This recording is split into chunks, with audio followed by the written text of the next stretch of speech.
Hi hello നമസ്കാരം. നമ്മൾ ഇന്ന് കോഴിക്കോട് വടകരയിൽ നമ്മളെ സെക്കൻഡ് ഡേ ആണ് കേട്ടോ. അപ്പൊ നമ്മൾ രാവിലെ എഴുന്നേറ്റു ഫ്രഷായി എല്ലാരും കൂടി നമ്മൾ ബ്രേക്ക്ഫാസ്റ്റ് കഴിക്കാനായിട്ട് പോവുകയാണ്.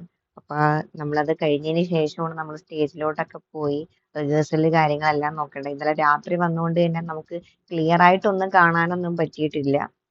അപ്പൊ നമ്മളിപ്പോ പോകുന്നത് ബ്രേക്ക്ഫാസ്റ്റ് കഴിക്കണം. നമ്മളെ റൂമിൽ നിന്ന് കുറെ നടന്നു വേണം നമ്മള് ഫുഡ് സെന്ററിലോട്ട് പോവാനായിട്ട്. പോകുന്ന വഴിക്ക് ഒരുപാട് സ്റ്റാച്യൂസും എല്ലാം കാണാൻ പറ്റുന്നുണ്ട്. ഞാൻ ഇന്നലെ കഴിഞ്ഞ വീഡിയോയിൽ ഞാൻ പറഞ്ഞിട്ടുണ്ടായിരുന്നു നമ്മളിങ്ങനെ രണ്ട് സൈഡിലും വെള്ളമാണ്, അതിന്റെ മധ്യത്തിൽ കൂടിയാണ് നമ്മൾ പോകുന്നത്. അപ്പൊ അടിപൊളിയാണ് അത് കാണാനായിട്ട്. നിങ്ങൾക്ക് ഈ വീഡിയോയിൽ കാണുന്നതിനെക്കാട്ടി ഭയങ്കര ഭംഗിയാണ് അത് കാണാനായിട്ട്.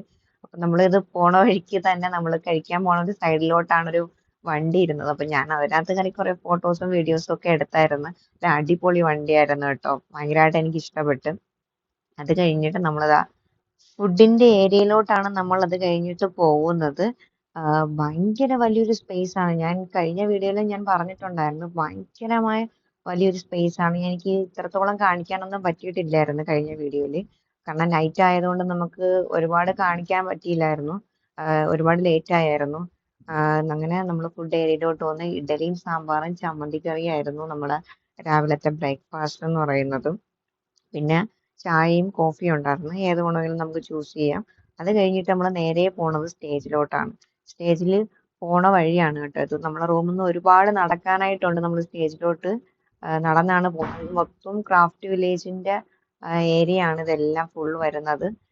ഞാൻ ഇന്നലെ പറഞ്ഞ ആ പാത ഇതാണ് കേട്ടോ. രാത്രി കഴിഞ്ഞ വീഡിയോയിൽ കാണിച്ചു തന്ന സ്റ്റേജിന്റെ 4 സൈഡും വെള്ളമാണ്. സ്റ്റേജ് വെള്ളത്തിന്റെ മധ്യത്താണ് ഇരിക്കുന്നത്. അതുകൊണ്ട് തന്നെ അടിപൊളിയാണ് അവിടെ നിൽക്കാനായിട്ട്. പക്ഷെ രാവിലെ നിൽക്കുന്ന കാര്യം ഭയങ്കര ബുദ്ധിമുട്ടാണ്. കാരണം ഭയങ്കര വെയിലാണ് അവിടെ നിൽക്കാനായിട്ട്. കൊടയോ തുണിയോ ഒന്നുമില്ലാതെ അവിടെ നിൽക്കാനോ എടുക്കാനൊന്നും പറ്റത്തില്ല. ദൈവകുഞ്ഞുമേ സത്യേച്ചിയൊക്കെ തലയിൽ കൂടെ തുണിയിട്ടിട്ട് ചെറുതായിട്ട് വീഡിയോയ്ക്ക് വേണ്ടിയിട്ട് ഇങ്ങനെ ചെറുതായിട്ടൊന്ന് തുണി ഷോള് പൊക്കി എനിക്കിങ്ങനെ കാണിച്ചു തരുന്നുണ്ടായിരുന്നു ഫോട്ടോയ്ക്ക് പോസ്റ്റ് ചെയ്യാനായിട്ട് വേണ്ടി. അത് കഴിഞ്ഞ് നമ്മളിങ്ങനെ വരുന്ന വഴിക്കാൻ കുറെ ചേട്ടന്മാര് ആ വെള്ളത്തിലെ മീന് ഫുഡ് കൊടുക്കുന്നുണ്ടായിരുന്നു. ഈ അതില് കാണിക്കുന്നതെല്ലാം നമ്മൾ വഴി കൂടെ നടന്ന് വരുമ്പോഴത്തേക്കുള്ള കാഴ്ചകളാണ് കേട്ടോ. മുള വെച്ച് ഒരുപാട് കാര്യങ്ങൾ അവിടെ സെറ്റ് ചെയ്തിട്ടുണ്ട്. ഭയങ്കര കാമായിട്ടുള്ളൊരു പ്ലേസ് ആണ്.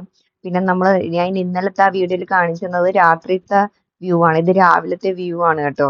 നമ്മളെ റൂമിൽ നിന്നിട്ട് കാണുന്ന കാഴ്ചയാണിത്. പാറയും സ്റ്റേജും ഒക്കെയാണ് വരുന്നത്. ഇതെല്ലാം കഴിഞ്ഞതിന് ശേഷം ആയപ്പോഴത്തേക്കും 1:30-2 മണി അടുപ്പിച്ചായിരുന്നു. അപ്പൊ നമുക്ക് ലഞ്ചിനുള്ള ടൈമായി. അപ്പൊ ലഞ്ച് നമ്മൾ നേരത്തെ കഴിച്ചാൽ മാത്രമേ നമ്മൾ പ്രോഗ്രാം സമയമാകുമ്പോഴത്തേക്ക് നമ്മളൊന്ന് സെറ്റ് ആവത്തുള്ളൂ. നമ്മളെ പ്രോഗ്രാം വരുന്നത് 7 മണിക്കാണ് പറഞ്ഞിരുന്നത്. അപ്പൊ ആ സമയത്ത് നമ്മൾ സെറ്റ് ആവണമെങ്കിൽ മുമ്പേ ഫുഡ് കഴിക്കണം. അപ്പൊ ഒരുപാട് ഐറ്റംസ് ഉണ്ടായിരുന്നു അവിടെ കഴിക്കാനായിട്ട്. അടിപൊളി ഫുഡായിരുന്നു, ഒരു രക്ഷയില്ലാത്ത ഫുഡായിരുന്നു. ഒരു സദ്യക്കുള്ള കറികൾ തന്നെ അവിടെ ഉണ്ടായിരുന്നു. ഒരുപാട് ഐറ്റംസ് ഉണ്ടായിരുന്നു. പക്ഷെ എല്ലാം ഒന്നിനൊന്ന് വെച്ച് വരുന്ന എല്ലാ ഫുഡുകളും അടിപൊളി ഫുഡുകളായിരുന്നു. അത് കഴിഞ്ഞ് നമ്മൾ ഫുഡെല്ലാം കഴിച്ച് തീർന്നതിന് ശേഷം നേരെ റൂമിലോട്ട് പോയി കോസ്റ്റ്യൂം എല്ലാം തേച്ച് നീറ്റാക്കി വെച്ച് കേട്ടോ. ഇനി ഞാൻ നിങ്ങളെ കൊണ്ടുപോകുന്നത് ക്രാഫ്റ്റ് വില്ലേജിന്റെ മെയിൻ അട്രാക്ഷനിലോട്ടാണ്. Sargaalaya international arts and craft festival. അതായത് എല്ലാ രാജ്യത്തെയും ട്രഡീഷണൽ ആയിട്ടുള്ള എല്ലാ സാധനങ്ങളും ഇവിടെ അവൈലബിൾ ആണ്. അതായത് ഫെസ്റ്റിവൽ ടൈമിൽ വരുമ്പോഴത്തേക്ക് മാത്രമേ ഈ സാധനങ്ങളെല്ലാം ട്രഡീഷണൽ ആയിട്ടുള്ള സാധനങ്ങളെല്ലാം നമുക്ക് കളക്ട് ചെയ്യാനായിട്ട് പറ്റത്തുള്ളൂ. പക്ഷെ എനിക്ക് എല്ലാത്തിന്റെയും എക്സ്പ്ലെയിൻ ചെയ്ത് പറഞ്ഞു തരുന്നുണ്ടായിരുന്നു. പക്ഷെ അതിനുള്ള ടൈം നമുക്ക് കിട്ടാത്തതുകൊണ്ടും എനിക്ക് അട്രാക്ഷൻ തോന്നിയിട്ടുള്ള കുറെ ഐറ്റംസ് ഇവിടെ ഉണ്ടായിരുന്നു. അതിന്റെയൊക്കെ വീഡിയോ എടുത്തിട്ടുണ്ട്. വൺ ബൈ വൺ ആയിട്ട് ഞാൻ എല്ലാം കുറേശ്ശെ കാണിച്ചു തരാം.